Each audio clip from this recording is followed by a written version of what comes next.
Corrientes, antes y ahora. Programa histórico, cultural, una mirada al pasado, una visión del presente. Programa de 1 hora de duración, se transmite por Canal 4 Cable Tel Mercedes Corrientes los días martes de 21 a 22 horas.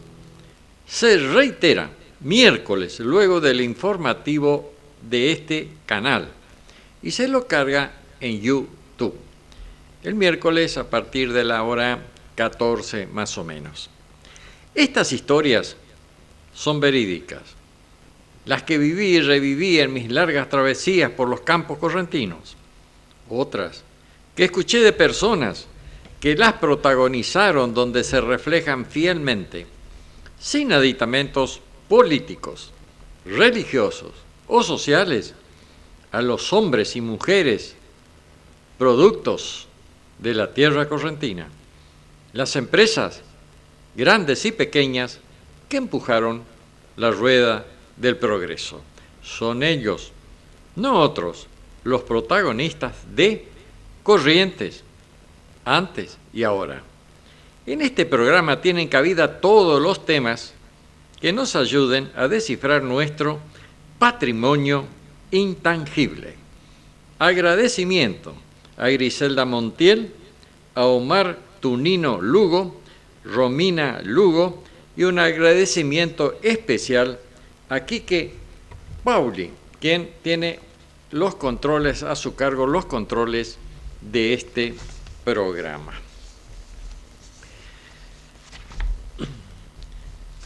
Bueno, hoy es un día especial para mí, para mi familia, para mi hermana.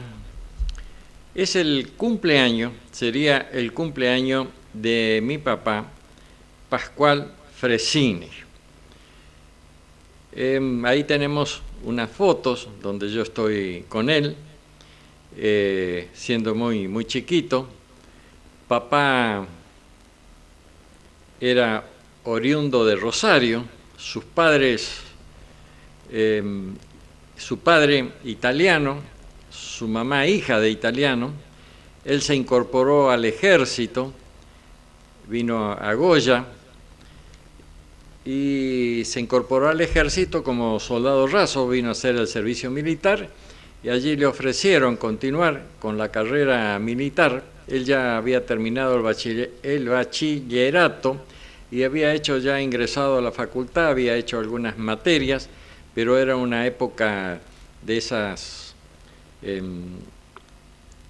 crisis muy fuerte, de los años 30 y pico. Bueno, entonces él ingresó y se quedó al ejército, y como él tenía una preparación, ya había, como reitero, había ido el secundario y algunas materias de la facultad, rápidamente ascendió 3 cargos. Bueno, después vino a Mercedes con el regimiento, cuando vino a Mercedes este regimiento, bueno, y ahí, acá en Mercedes, conoció a mi mamá y allí se casó, y fuimos, cuando yo era muy chiquito, 2 años, lo destinaron a Rosario del Tala, al regimiento de Rosario del Tala de artillería. Bueno, ahí estuvimos también unos años. Ahí hay una foto. Entonces, cuando estamos, yo muy chiquito, esto es del año 46, yo muy chiquito a caballo. Bueno, él está ahí está mi mamá, está una vecina nuestra, esa es la casa del barrio que nosotros estrenamos cuando fuimos, la casa número 1, y también esa otra chica que está ahí es mi segunda madre, Luisa Verón, que hace ya un tiempo, no mucho tiempo, falleciera acá en nuestra ciudad. Como ya lo vengo diciendo en varios programas, el opúsculo al tributo a la Virgen de las Mercedes, que próximamente vamos a presentar, seguramente algo en el Consejo Deliberante, y también junto con el padre, acá vamos a organizar todo esto. Ahí en la foto está mi sobrina nieta, Eleonora, en Italia, que ahí ya enviamos este trabajo. Bueno, y ella va a ser quien va a llevar esto al Vaticano. Vamos a ver si se lo puede entregar, obviamente al Papa no, pero a la Biblioteca del Vaticano, alguien. Entonces, esta mi sobrina Eleonora, ahí está con su papá, la encargada. Entonces, bueno, seguramente que su papá también la va a acompañar y quizás su mamá, y a ver si pueden llevar este trabajo al Vaticano. Tributo a la Virgen de las Mercedes, la silenciosa y labor pastoral de la Iglesia. Ahí reflejamos en este trabajo, o reflejo en este trabajo, la labor de la Iglesia en los campos, en la cárcel, cuando yo iba y nos encontrábamos allí. Y también está el milagro de la Virgen, algo que yo considero que es un milagro. Bueno, son 140 y casi 150 páginas, y que esto se está en venta en la librería de la iglesia, de lo que esto es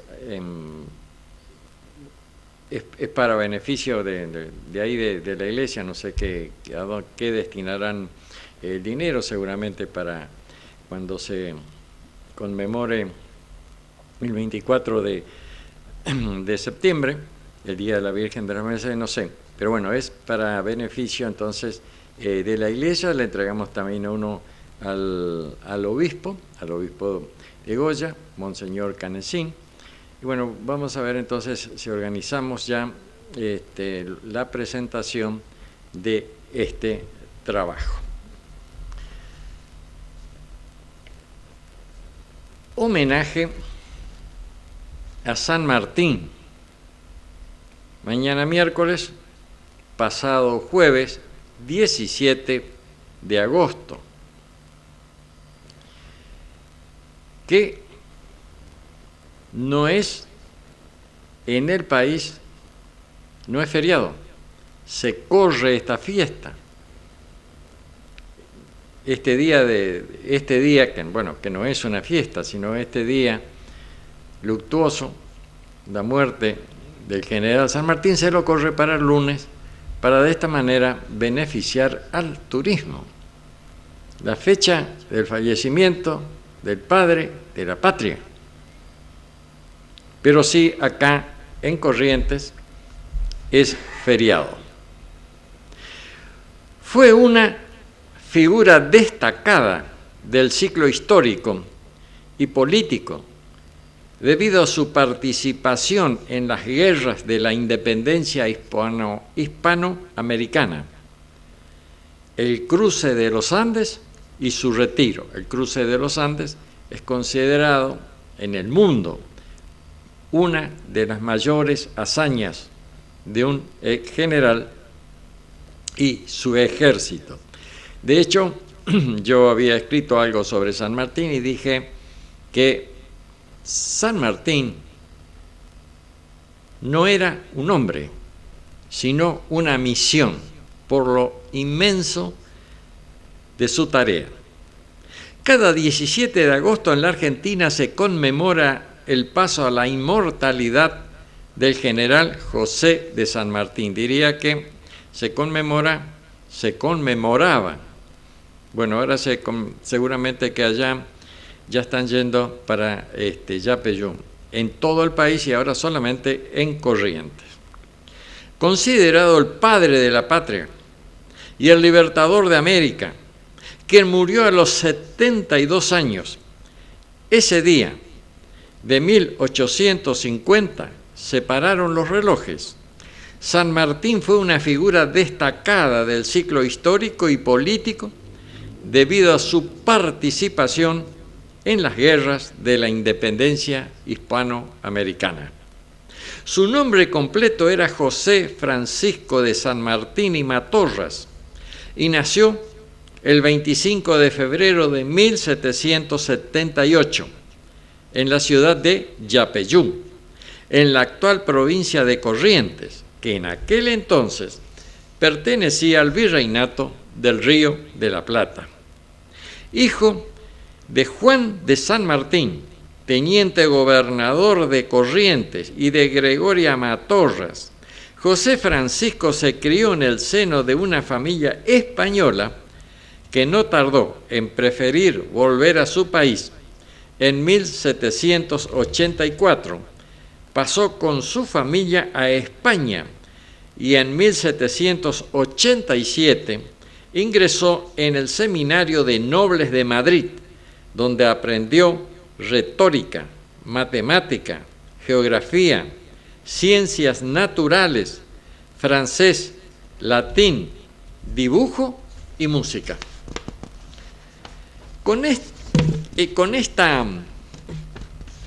extensa carrera militar, San Martín se destacó especialmente a partir de los 34 años, en 1812, luego de lograr el grado de teniente coronel y regresar desde Londres tras solicitar la baja del ejército español y asistir a la Gran Reunión Americana, fundada con el objetivo de la independencia y la organización de los pueblos americanos.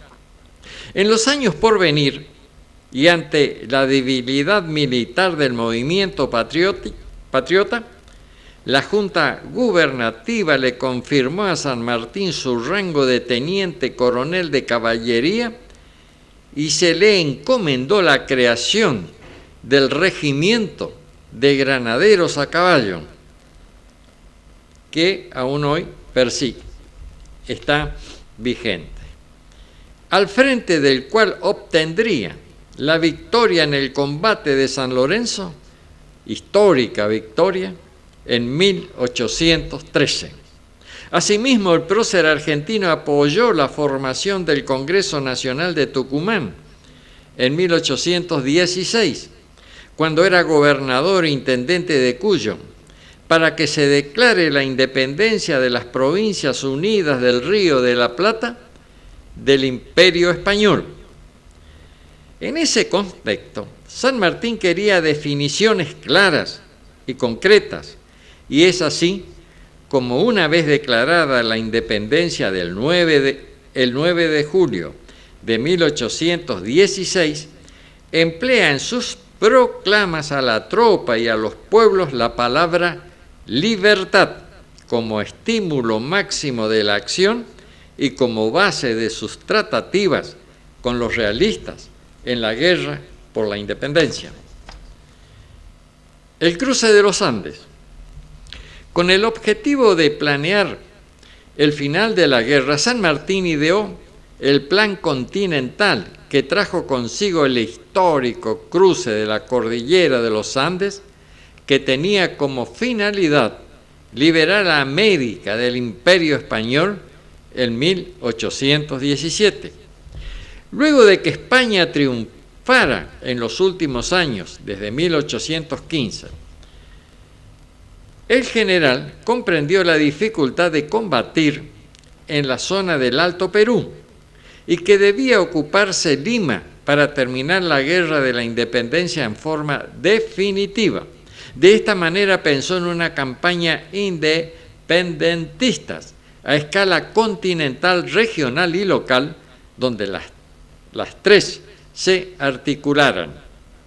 El plan consistía en cruzar la cordillera de los Andes desde Mendoza, liberar Chile y desde allí, por medio de una operación anfibia, avanzar por mar hasta Lima, avanzando junto al militar chileno Bernardo O'Higgins y esperando contar con la ayuda de Simón Bolívar, el referente libertador de la Gran Colombia.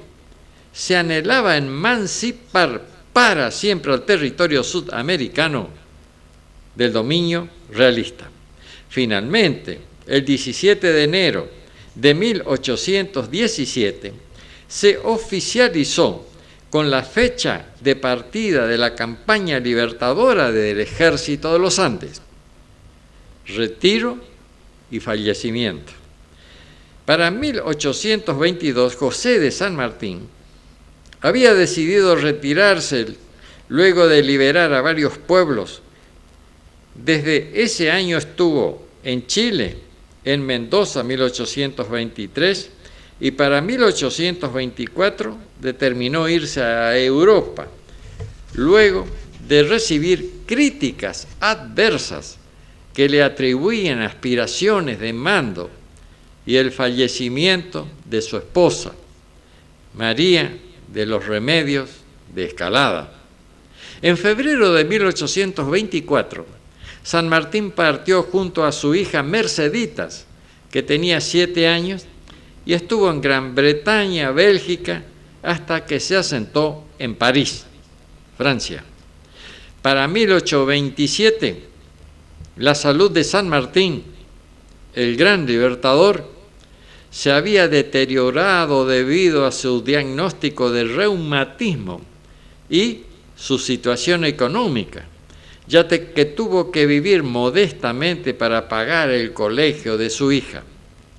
Finalmente, falleció el 17 de agosto de 1850 en su residencia de Boulogne-sur-Mer, al norte de la República Francesa. Bueno, este es un poco un resumen de la historia del gran libertador, de San Martín, de quien se dice que no fue un hombre, fue una misión. Y en Argentina, su Argentina, que libertó jueves 17 de agosto, no es feriado nacional. No es feriado nacional. Sí, acá en Corrientes. Estamos viendo ya los jinetes que van a Yapeyú. Escuela Normal Manuel Florencio Mantilla. Feliz cumpleaños, Escuela Normal, que en una época fue Escuela Normal Nacional de Maestros. Himno a la Escuela Normal. Corazón de la heroica Corrientes. Es aquesta querida ciudad, con sus hijos osados, valientes, defendió la común libertad. Es nativo solar de cultura y es la escuela su gloria y honor, generosa a la par de natura, la sostuvo con ruda labor. Concreción de un anhelo sagrado, dióle el pueblo su amor y sostén. En un cuarto de siglo ha llenado su misión difusora del bien. Noble hija de un pueblo esforzado, prestigiosa entidad nacional, dignos lauros con honra ha ganado nuestra histórica Escuela Normal. Lor, Augusta, señora maestra, hoy tus hijos te pueden decir que serás ateniente palestra de este pueblo en el gran porvenir. Entonemos con hondo cariño nuestro himno de acento filial a este hogar venturoso del niño, nuestra histórica Escuela Normal. Entonces este es el himno a la Escuela Normal y hay una ejecución del ex alumno de la promoción de 1968, también ex docente de esta casa, profesor Luis Cachito Ojeda, eximio músico.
bueno, entonces fue la interpretación del himno de la escuela normal por el ex alumno de la promoción 1968 y ex docente de esta casa de la escuela normal, profesor Luis Cachito Ojeda.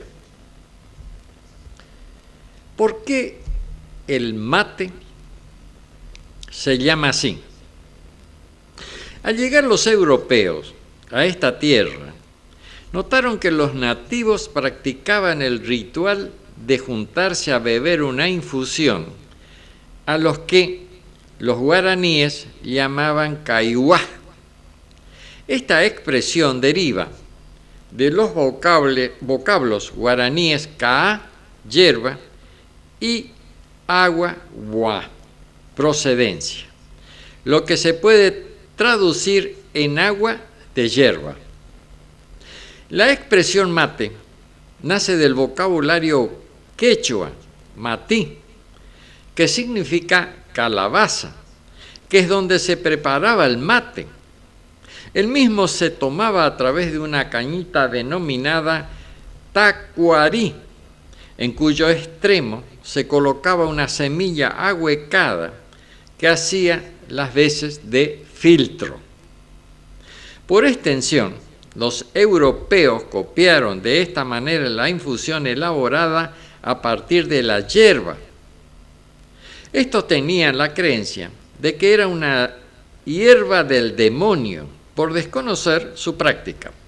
Sostenían además que era una bebida de haraganes, ya que los nativos dedicaban varias horas por día a este rito. La yerba mate debe su sabor amargo a los taninos de sus hojas. Es por esto que hay quienes gustan de endulzarlo un poco, y la espuma que se genera al cebar es causa de los glicósidos. El mate es algo más que una bebida, es una tradición que vence las costumbres aislacionistas del criollo y empareja las clases sociales, y a través de los tiempos es el mate quien hizo la rueda de amigos y no la rueda de quien trajo al mate. No solo eso, también es un símbolo para todo aquel que se aleja de su país natal, Argentina, Paraguay, Uruguay, Chile, Brasil, y encuentra en él una remembranza y un enlace con su tierra. Bueno, antes hay fotos donde los menchos, los paisanos, tomaban mate, pero cada uno tenía un mate. Luego, yo cuando ya estuve en los campos acá, eran las mateadas, todos tomaban, se hacían grupos, 2 o 3, y tomaban mates en esos grupos, como las estancias le entregaban a los peones, a los mensuales, también a los por días, 2 kilos de yerba mensuales por mes, y bueno, si le faltaba también después le agregaban algo, y bueno, cada uno, un día uno preparaba el mate con su yerba, el otro día preparaba el otro mate. Y también las mujeres fundamentalmente tomaban mate de leche, es decir, hervían la leche, que antes había, como creo que lo había contado en el programa pasado, muchísima leche debido a que se ordeñaban las lecheras, se la hacía hervir. Cuando de la pava salía leche por el pico, es decir, que estaba hervida, ahí comenzaban a tomar entonces los mates de leche, y fundamentalmente, generalmente con torta frita, y también está el mate con el agua fría, el mate tereré. Bueno, estos son, entonces, esto, como dice acá, es un rito de muchos pueblos de esta región. Ahora vamos a ir a un chamamé. No cualquiera es correntino, por las hermanitas Torres.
No cualquiera es correntino, no cualquiera toca el acordeón como esa niña. Entonces, por las hermanitas Torres, recuerdo que selecciona la música de este programa Omar Tunino Lugo. Ahora vamos a ir el adiós al capitán Colombo, el piloto veterano de Malvinas, que fue líder de las escuadrillas de los Super Etendal. Jorge Colombo, piloto naval, fue el comandante de la segunda escuadrilla aeronaval de caza y ataque, unidad responsable, entre otros, del ataque al Sheffield y al Atlantic Convoyer. El recuerdo de los compañeros de este excelente profesional que acaba de fallecer. Cuando se enteraron de la recuperación de las Islas Malvinas, Colombo reunió a sus pilotos y les explicó que volaría todas las misiones por el riesgo que implicaban y que solo su derribo le impediría continuar. Como sus pilotos se negaron a aceptar semejante condición, lo harían en parejas distintas cada vez. Colombo señaló que integraría la primera de las misiones, la que más incertidumbre generaría. Jorge Luis Pitti Colombo, capitán o skipper para sus compañeros pilotos, acaba de fallecer a los 84 años.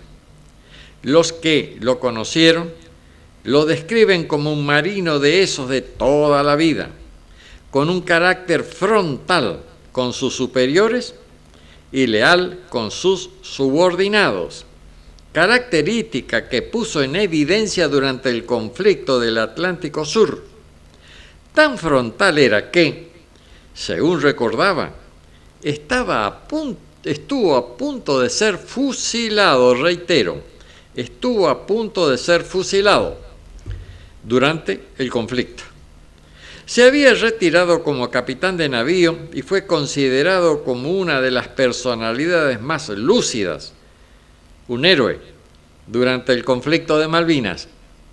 Como comandante de la segunda escuadrilla aeronaval de caza y ataque del Comando de la Aviación Naval, estuvo a cargo de los aviones Super Etendal y los letales misiles Exocet, que hundieron al destructor HMS Sheffield el 4 de mayo y al portacontenedores SS Atlantic Convoyer el 25 de mayo, y participaron de las misiones de ataque al portaaviones HMS Invincible y el núcleo de la flota británica el 30 del mismo mes.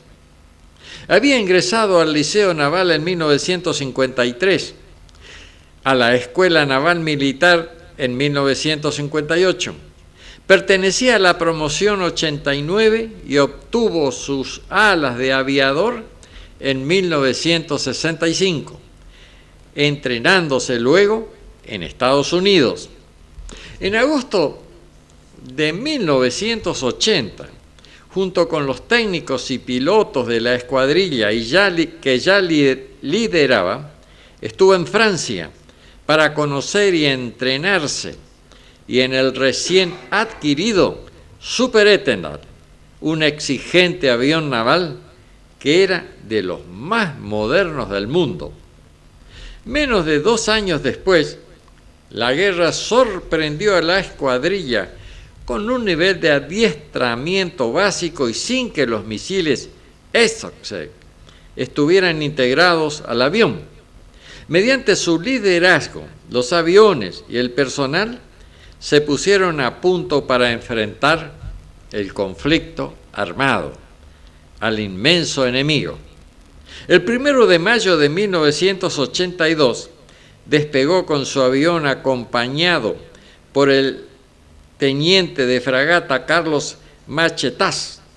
Ambos cargaban misiles Exocet y tenían por misión destruir buques que se encontrasen cerca del puerto argentino.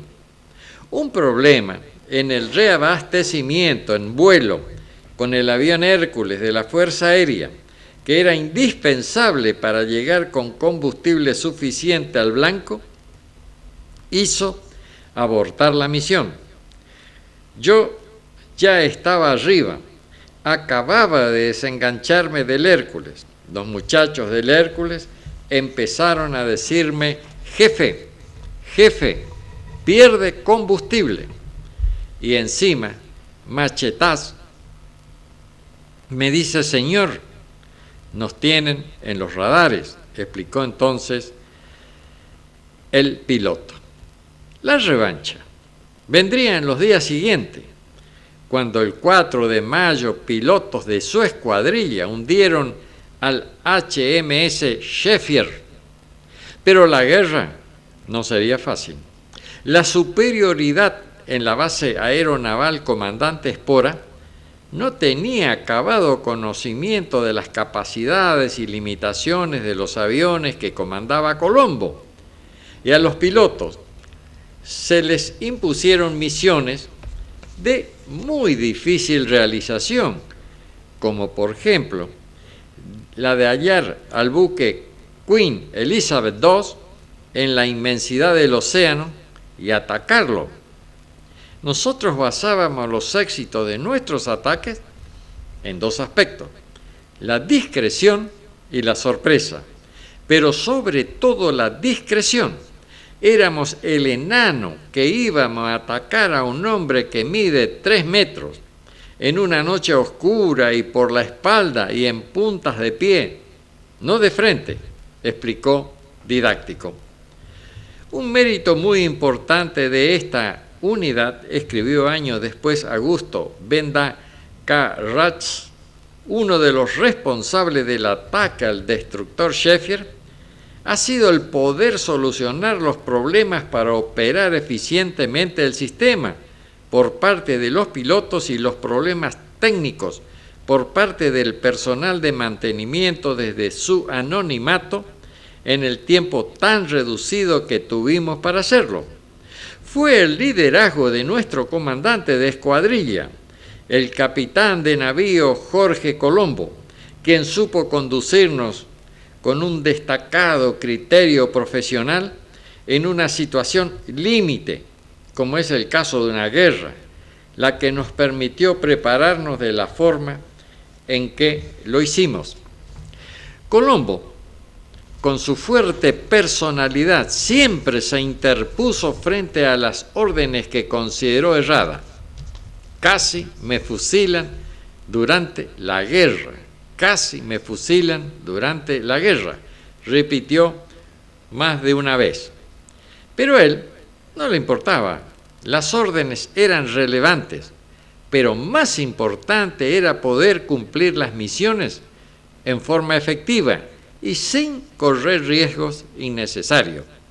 Debió adaptarse a los cambios que impuso la guerra y lideró la escuadrilla en los ataques contra el Atlantic y el Conveyor, y contra el corazón de la flota, ambas misiones efectuadas en forma impecable por sus subordinados.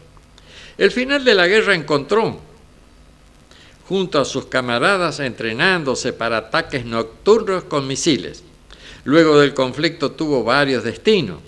Fue comandante de la Escuela Aeronaval número 3 de la Fuerza Aeronaval número 2 y del jefe del Estado Mayor del Comando de la Aviación Naval, a cargo del Comando de la Aviación Naval antes de pasar a retiro como capitán de navío.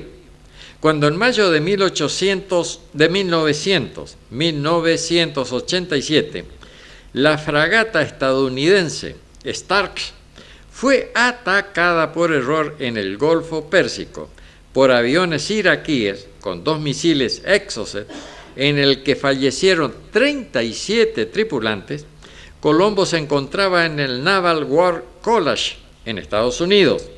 Allí fue convocado por el director de esa casa de estudio, la más antigua de su tipo, para que integrase una comisión que dilucidara lo que había ocurrido en ese ataque, así como las cuestiones que podrían mejorarse para evitar que se repitiera. Los norteamericanos se sorprendieron del nivel de sus conocimientos. Nadie conocía tanto del Exocet en Estados Unidos como él, como Colombo, remarcaron.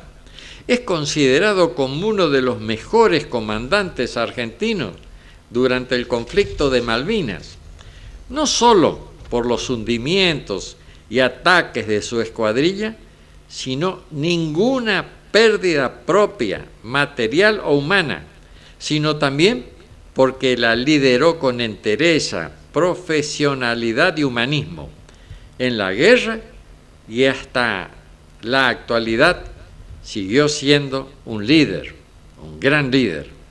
El recuerdo de un camarada: fue un comandante para la guerra, destacó Infobae Roberto Kurilovich, que en Malvinas era un capitán de corbeta de 35 años, muy joven. Protegió a sus pilotos y puso todos sus valores a disposición de la escuadrilla. Kurilovich lo recuerda con cariño y mucho respeto. Colombo fue su instructor de vuelo en la Escuela de Aviación Naval, allá por 1969. Remarcó que Colombo, que ante todo velaba por su escuadrilla y que tuvo más de un encontronazo con sus superiores, cuando desde miles de kilómetros de distancia le indicaban misiones irrealizables. Algunas eran incumplibles, como cuando se ordenó un ataque nocturno. Los Super Etendal eran aviones nuevos y aún no estábamos familiarizados. Colombo se negó.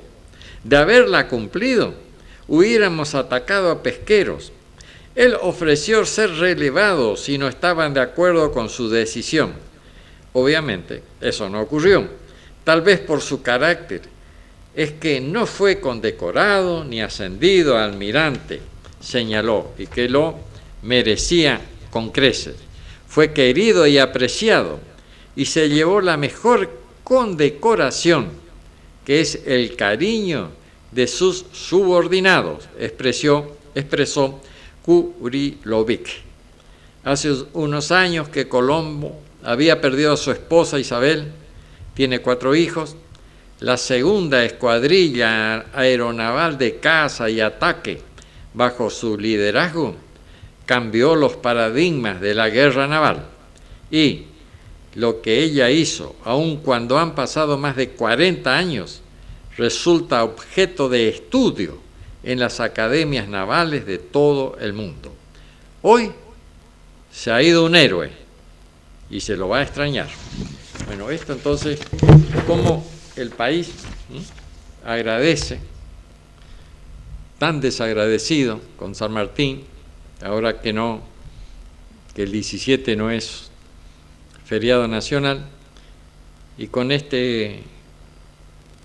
Colombo, quien fue un verdadero héroe, y no se lo reconoce.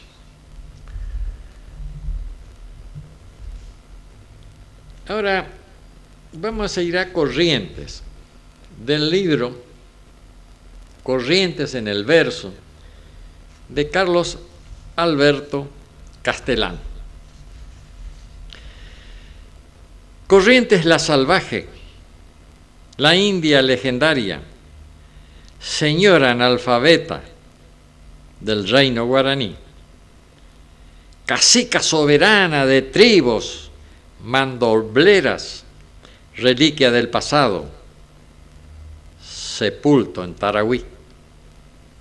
Corrientes la indomable pantera de 100 siglos, que apenas son un soplo para su eternidad, la de bestial bravura que está certificando su añeja levadura, cuajada en majestad.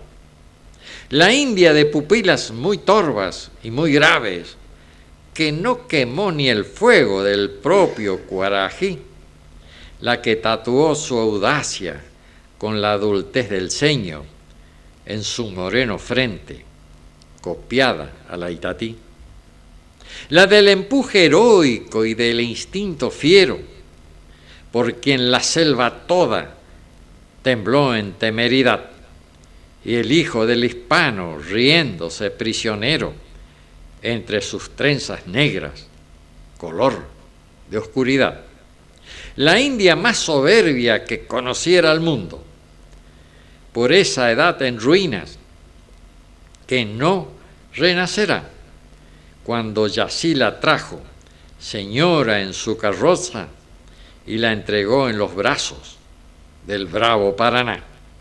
La que rindió al tirano soberbio y prepotente en la avanzada roja de nuestra libertad, y luego en la mancera sacó brillo a la reja, cantando un canto tierno de paz y de amistad.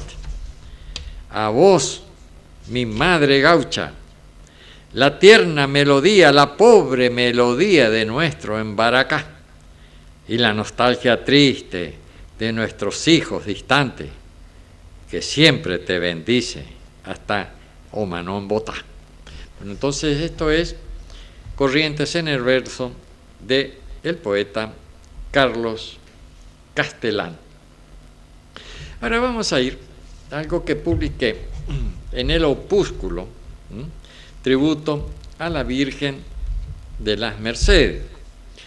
Como siempre lo dije, que visitaba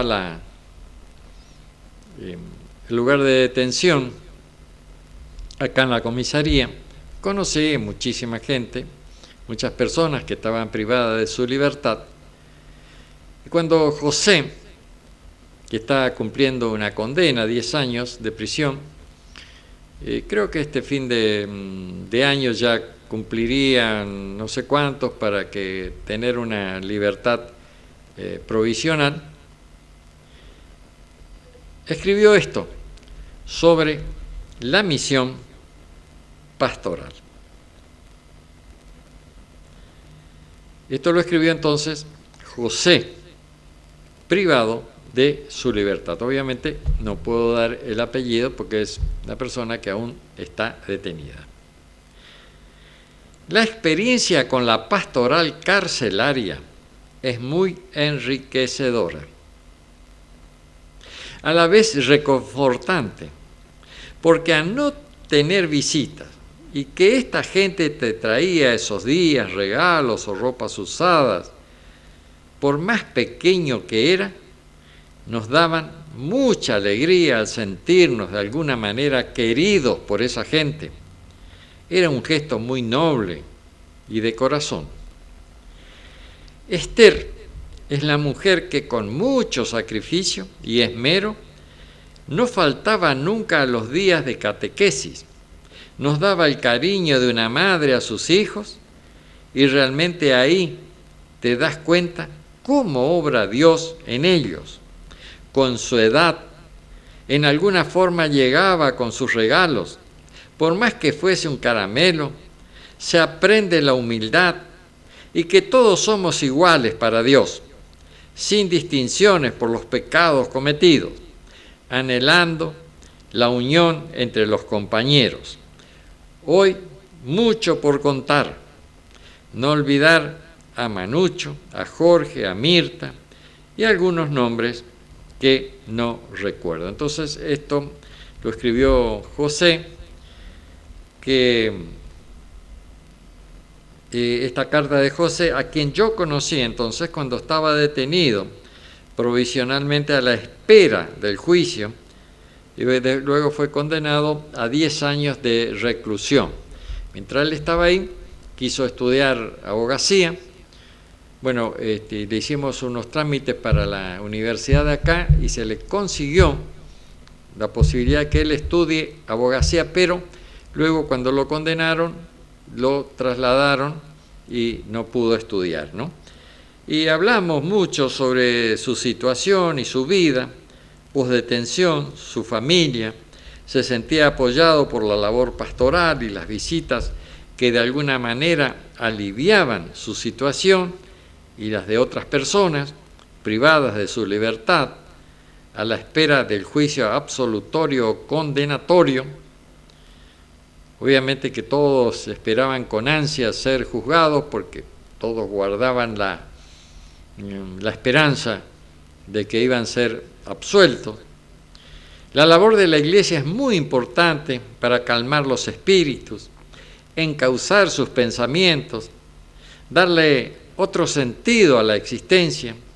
Las misas dentro del recinto de detención aportaban una mayor cuota de paz y sosiego para los allí alojados, una labor que quizás los que gozan de libertad no perciben, pero es muy importante para los que cumplen una posible condena. Reitero, están a la espera de la condena. Se reeduquen y no se sientan solos, abandonados por la sociedad. Bueno, realmente estar allí alojado, creo que si la gente en general entendiera, comprendiera, supiera lo que es estar detenido, no se arriesgaría a cometer ningún tipo de delito. Realmente es una situación espantosa esto de estar. Yo cuando tenía que despedirme de ellos,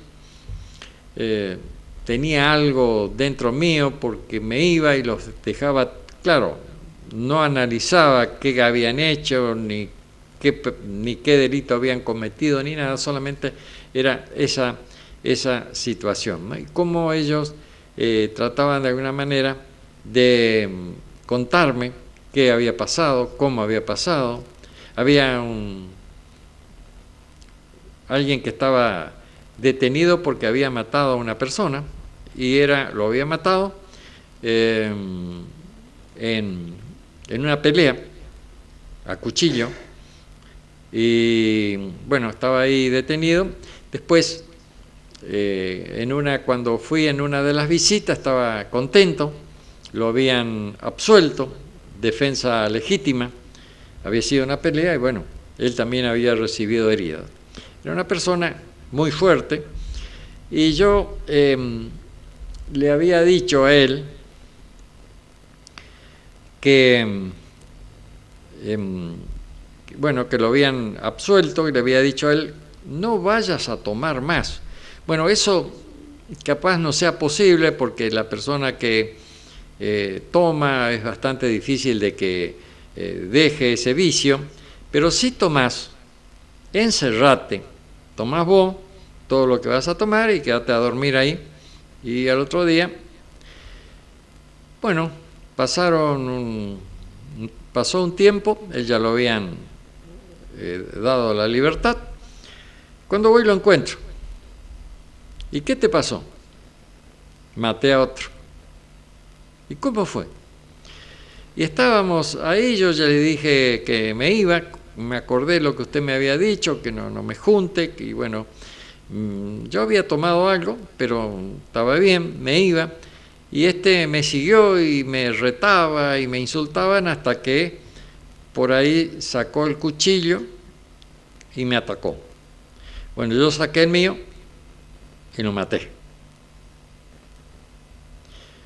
No sé, seguramente creo que quedó detenido porque era reincidente, no sé, pero él contaba con lujo de detalle cómo había sido, como el otro lo había perseguido, y también había sido una defensa propia. Ahora vamos a ir a Toribia de los Santos de Sosa. Esta es la bisabuela de Charo Páez.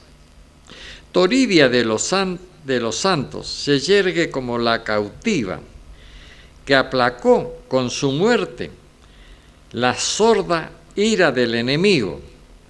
Del grupo de esposas arrestadas simultáneamente, ella traspasó las contingencias del exilio y construyó su propia y dolorosa memoria.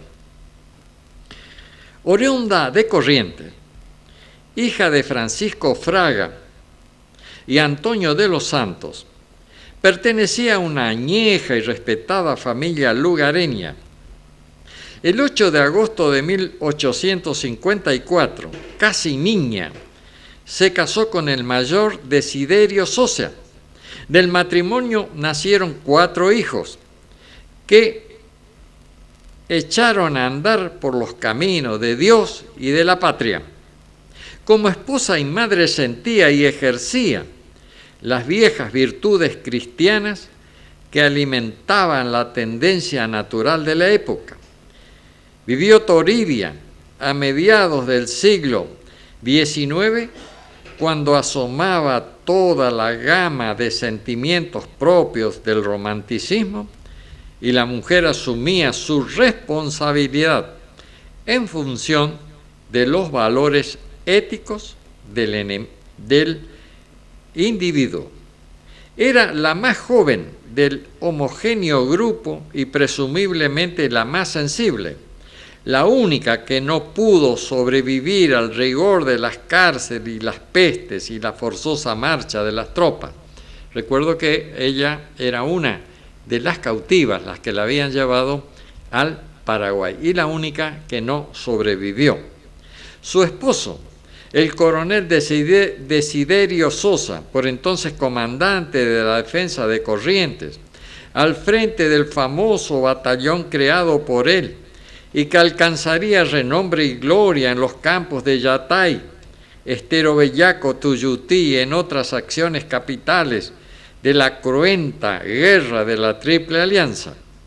Arrancada de su domicilio por la fuerza, acató la incógnita de su destino, plenamente consciente de lo que debía renunciar y defender. Se cuenta que ante el burlesco interrogatorio ya impaciente, se dirigió a sus captores: si nos van a llevar, llévenlo, ya mismo. Ninguno de nuestros hombres se entregará para salvarnos. Corrientes los necesita más que a nosotros. Bueno, este es entonces parte del relato. Después en el próximo, ya estamos terminando este programa, es del libro Amantes, cautivas y guerreras de Marta de París.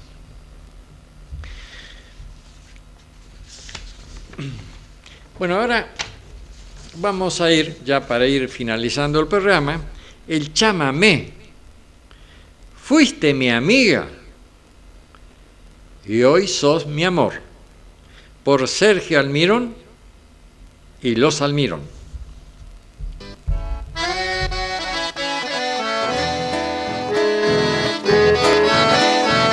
Continuamos cantándole al amor. Esta obra que va a estar en lo nuevo. Fuiste mi amiga, hoy sos mi amor.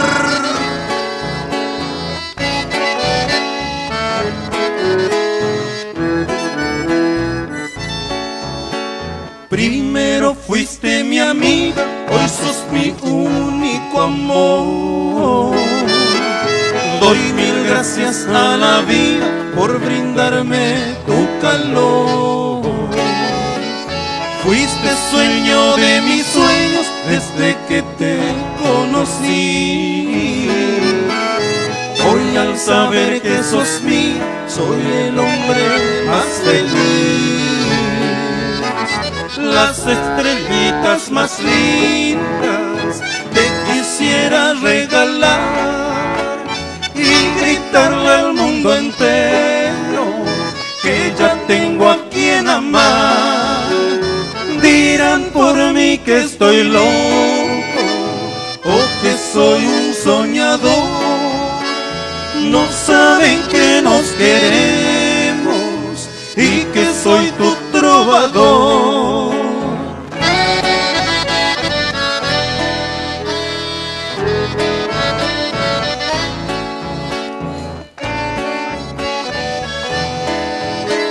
Siempre románticos, con estilo. Los Almirón en vivo para todos.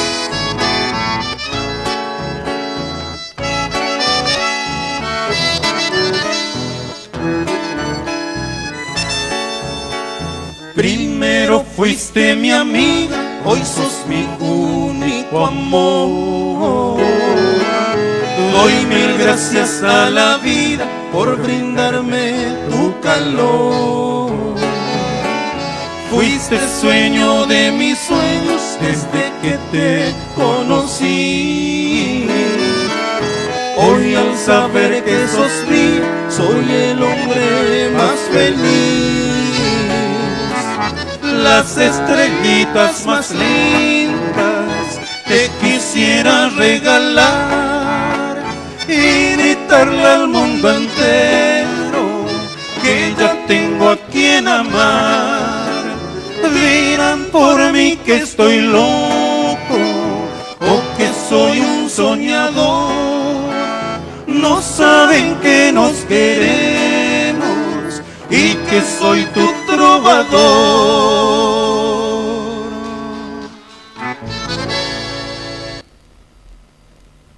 Fuiste mi amiga y hoy sos mi amor. Por Sergio Almirón y los Almirón. Esto ha sido todo para este programa. Quiero enviar un saludo a Cartera Núñez, quien ve el programa, siempre me dice.